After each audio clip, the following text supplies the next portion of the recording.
Première parole. Bismillah, au nom de Dieu, est le début de tout bien.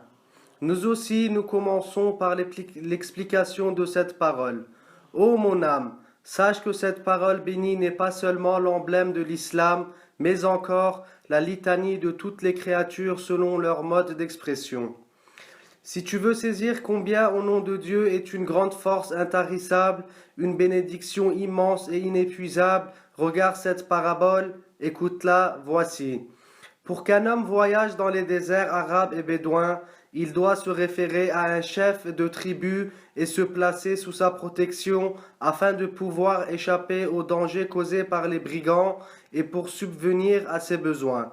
Sinon, il se retrouvera tout seul, désarmé face à ses ennemis et en proie à des besoins innombrables. Ainsi, deux hommes prennent le désert et partent pour un tel voyage. L'un des deux était humble, l'autre arrogant. L'humble s'est référé à un chef, l'autre ne l'a pas fait.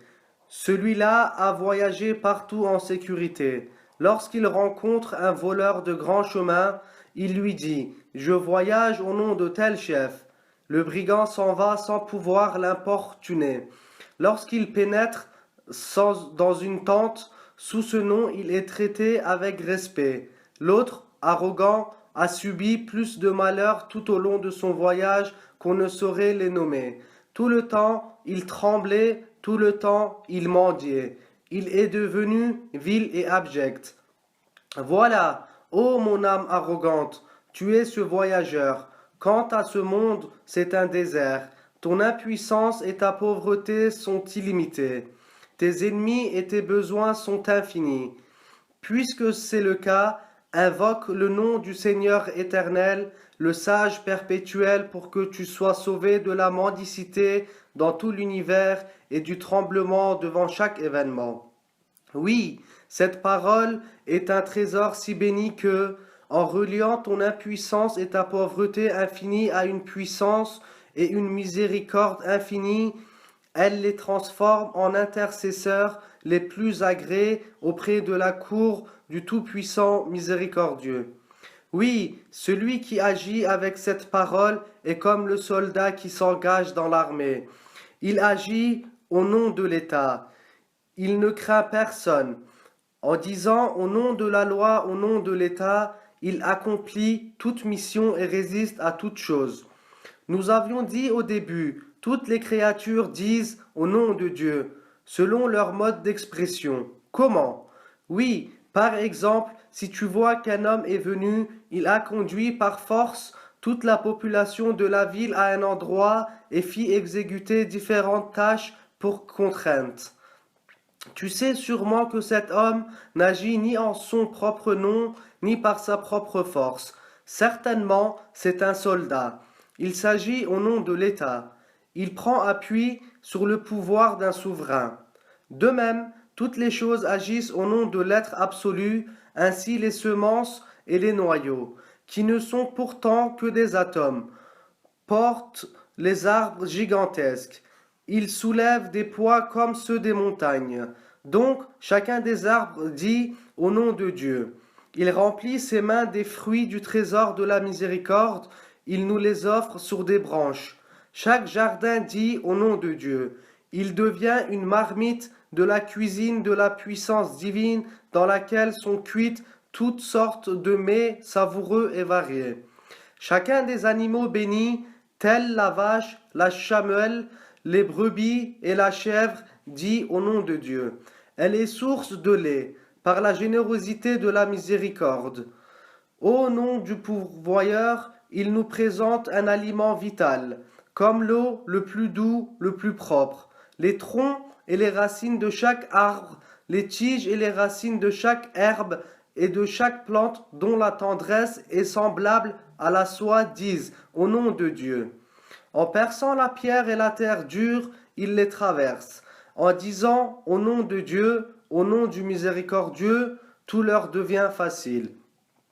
Oui, comme l'extension des branches et les fruits qu'elles produisent avec une parfaite beauté dans l'air, la ramification des racines, dans la pierre et le sol dur, le fait que ses branches donnent des fruits sous la terre et ainsi que les feuilles fines et vertes restent fraîches contre l'extrême chaleur.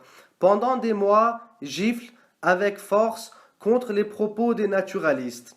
Tout cela met le doigt dans leur œil aveugle et dit, la solidité et la chaleur dans lesquelles vous mettez votre confiance agissent sous un ordre, et ainsi les racines aussi douces que la soie suivent cet ordre.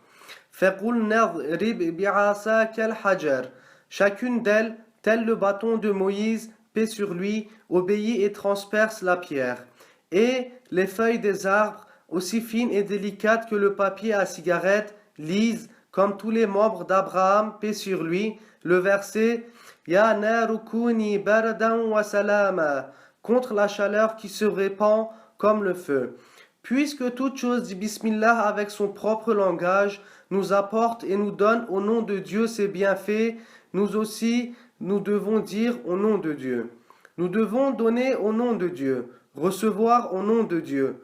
Par conséquent, nous ne devons pas recevoir ce qui vient des gens insouciants qui ne donnent pas au nom de Dieu. Question. Nous payons un prix aux gens qui ont le rôle de marchands. Qui est alors le prix que nous demande le vrai bienfaiteur, qui est Dieu? Réponse. Oui, le vrai bienfaiteur nous demande 3 choses pour prix de ses précieux bienfaits. Le premier est le rappel, le deuxième, le remerciement, et le troisième, la réflexion. Au début, dire au nom de Dieu, Bismillah, et le rappel, zikr. À la fin, dire Dieu soit loué, Alhamdulillah, et le remerciement, shukr. Au milieu, penser et comprendre que ces bienfaits de valeur, qui sont des œuvres d'art extraordinaires qui appartiennent à l'être unique et absolu, c'est la réflexion, fikr. Combien est stupide le fait d'embrasser les pieds d'un pauvre homme qui est venu t'apporter le précieux cadeau d'un souverain et de ne pas connaître le bienfaiteur du cadeau, aimer et faire l'éloge de pourvoyeur apparent et oublier le vrai pourvoyeur, c'est 1000 fois plus stupide. Ô mon âme, ainsi, si tu ne veux pas être stupide, donne au nom de Dieu, reçois au nom de Dieu, commence au nom de Dieu, travaille au nom de Dieu, et tu seras en paix.